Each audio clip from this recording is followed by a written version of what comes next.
Group के आदमी हैं, इनसे पहचान करूंगा तो कोई कष्ट नहीं होगा। अब पहचान कैसे होगा? तो हनुमान जी सोचे ये राम राम बोले तो मुझे अच्छा लगा, यदि बाहर से मैं राम राम बोलूंगा तो उनको भी अच्छा लगेगा। ब्राह्मण का रूप बना के लगे हनुमान जी महाराज कीर्तन करने, राम सिया राम सिया राम सिया राम सिया। विभीषण जी सुने लंका में राम सिया, लंका में राम राम कहने का परमिट केवल मेरे पास है, और ये खुलियाम राम राम कह रहे हैं, इसका मतलब जो भी कह रहा होगा वो लंका का नहीं है, अवश्य कोई विदेशी आया है, यहां का तो हो ही नहीं सकता। विभीषण जी महाराज दौड़कर बाहर आए, हनुमान जी ब्राह्मण के रूप में थे, प्रणाम किया, परिचय पूछा, आप हैं कौन? पहले ये बताइए आप कुशल है ना? हनुमान जी बोले सीधे कुशलता क्यों पूछ रहे हैं? विभीषण जी बोले कि यहां राम राम कहना राष्ट्रद्रोह है और आप खुलियाम राम राम बोल रहे हैं, किसी ने आपको मारा नहीं ना अब तक, कुशल है ना, आप ठीक है ना? हनुमान जी बोले मेरी कुशलता मत पूछिए, पीछे 2 लोगों को प्रसाद बांट के आया हूं मैं, यदि कुशलता लेनी है तो उनकी जाकर लीजिए, वो कुशल है कि नहीं, मैं तो एकदम आनंद में हूं। विभीषण जी बोले आप कौन हैं? तब हनुमंत कही सब राम कथा निज नाम, सुनत जुगल तन पुलक मना, मगन सुमेरे गुण ग्राम। हनुमान जी ने अपना नाम बताया, उसके पहले पूरी राम कथा सुनाई और कहा विभीषण जी मैं भगवान का दूत हनुमान हूं, सीता मैया का पता लगाने आया हूं। विभीषण जी और हनुमान जी में दिव्य वार्ता भई है। यहां पर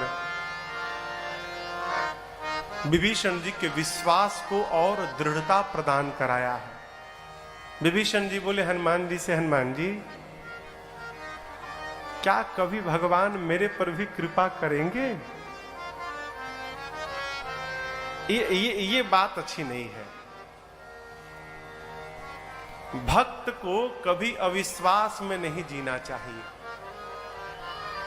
बार बार मैं कथाओं में एक बात कहा करता हूं, आज से लगभग 7-8 वर्ष पहले हम लोग बिहार में एक जिला है गोपालगंज, वहां कथा गा रहे थे, तो एक 85 वर्ष के बाबूजी मिलने आए हमसे, कमरे में आए, अवस्था देखकर मैंने प्रणाम किया, उनको कुर्सी दी बैठने के लिए, कुर्सी पर बैठे और उनका पहला वाक्य, महाराज जी हमारे पर भगवान की कब कृपा होगी?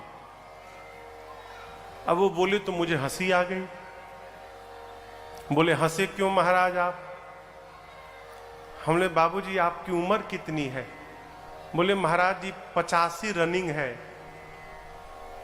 हम कहे बाबूजी आपकी उम्र में लोग चले जाते हैं और आप बने हुए हो, ये क्या भगवान की कम कृपा है आप पर कि आप यहां बैठे हैं? ये कृपा नहीं है। आप बिना लाठी लिए आ गए यानी घुटना सही है, कान में ठेपी नहीं लगा है यानी कान सही है, आंख में चश्मा नहीं पहने हो, बोले महाराज आंख सही है अभी, दांत असली है कि नकली? बोले महाराज असली है। हमने कहा भगवान कैसे कृपा करेंगे? यदि इतने पर भी हमको भगवान की कृपा का अनुभव नहीं हो पा रहा है तो हमसे बड़ा अभागा संसार में दूसरा कोई नहीं है माई बाप। याद रखिएगा, रात को हम सोते हैं और सवेरे जग गए, ये भगवान की कृपा मानिएगा अपने पर। कई लोग सोते सोते चले जाते हैं, रात को सवेरे जग जा रहे हैं, कृपा है। भक्त को कभी अविश्वास में नहीं रहना चाहिए। विभीषण जी कहते हैं हनुमान जी क्या प्रभु कभी मेरे पर कृपा करेंगे? हनुमान जी बोले करेंगे मतलब अभी हुआ नहीं है क्या? अरे विभीषण जी जब भगवान मेरे जैसे अधम पर कृपा कर दिए हैं तो आप पर तो कृपा बरस रही है, इस संशय से बाहर रहिए आप। इतनी ऐसी बात कही विभीषण जी को कि विभीषण जी ऊर्जा में बढ़ गए।